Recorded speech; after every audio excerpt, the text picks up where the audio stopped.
Hello and welcome to the Well-Read Monocle. Today, we are exploring the high-stakes, brutal, and emotionally charged world of Golden Sun, the second installment in Pierce Brown's Red Rising saga. In the first book, we saw Darrow, a lowly red miner, transformed into a gold to infiltrate the society's elite. In Golden Sun, the game changes from a student exercise at the Institute to a full-scale galactic civil war. This is a story of shifting loyalties, the weight of leadership, and the devastating price of revolution. Part 1. The Academy and the Fall. The story picks up 2 years after Darrow's victory at the Institute. He is now a student at the Academy, learning the art of space warfare. Darrow is a lancer for Arch-Governor Nero Augustus, but his position is fragile. During a final war game, Darrow is outmaneuvered and suffers a humiliating defeat at the hands of Carnus Obelona, the brutal brother of Darrow's former friend Cassius. This failure gives Darrow's enemies, specifically the scheming Politico Pliny, the excuse they need to ruin him. Nero, who values only power, decides to sell Darrow's contract. Knowing that the Bologna family intends to buy him simply to torture and execute him, Darrow finds himself abandoned and marked for death. In his darkest hour, he is approached by an unlikely ally, Adrius Au Augustus, also known as the Jackal. The Jackal has built a clandestine media and technology empire on Luna. He offers Darrow a way back into power, but it requires Darrow to play a much more dangerous game of political manipulation. Part 2. A New Purpose. Whilst on Luna, Darrow finally reconnects with the Sons of Ares. However, he finds the resistance in shambles. His mentor, Dancer, is gone, and the cell is now led by Harmony, a woman driven by pure, vengeful hatred. Harmony reveals a secret to Darrow that changes everything. She plays the full footage of his wife Eo's execution. Darrow hears Eo's final whispered words to her sister, "I am with child." The knowledge that the Golds killed not just his wife but also their unborn child shatters Darrow's remaining hesitation. He no longer wishes to simply reform the society from within. He decides to burn the entire system to the ground. He realizes that to destroy the Golds, he must turn them against one another and spark a civil war that will tear the solar system apart. Part 3.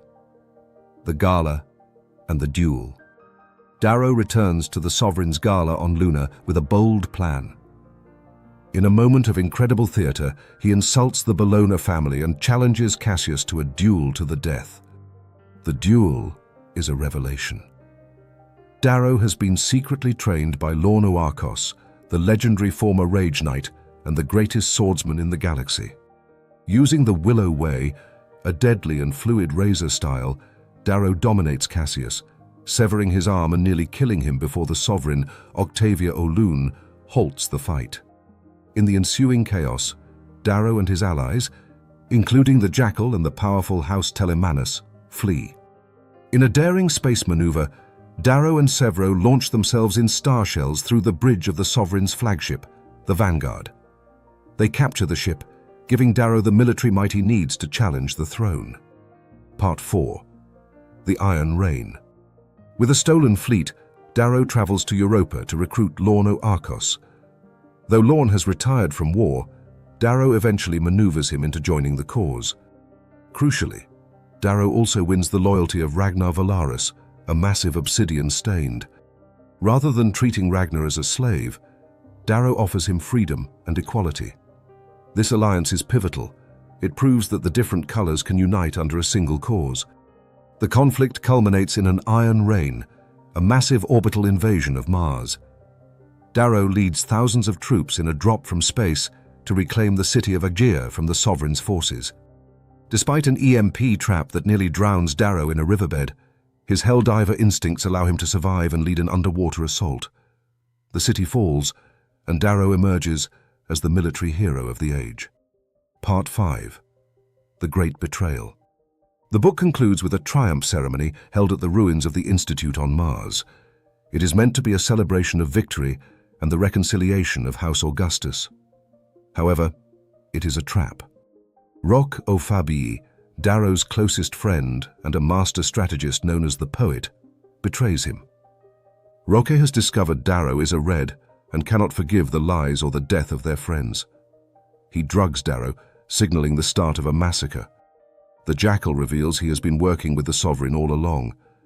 In a brutal sequence, Lorno Arcos is murdered, Victra is shot, and the Arch-Governor, Nero or Augustus, is captured and later executed by his own son.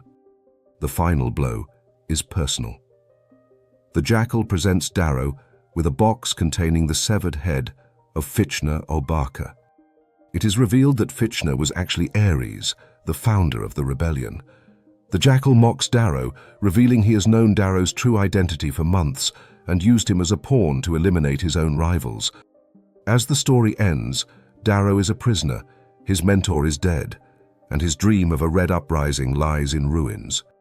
Golden Sun is a devastating look at the fragility of trust and the ruthlessness of power. It takes the hope of the first book and systematically deconstructs it, leaving Darrow at his absolute lowest point. The message is clear. Revolution is not a game, and the cost of freedom is higher than Darrow ever imagined. Thank you for joining us at the Well-Read Monocle. If you found this summary helpful, do subscribe for more in-depth literary breakdowns.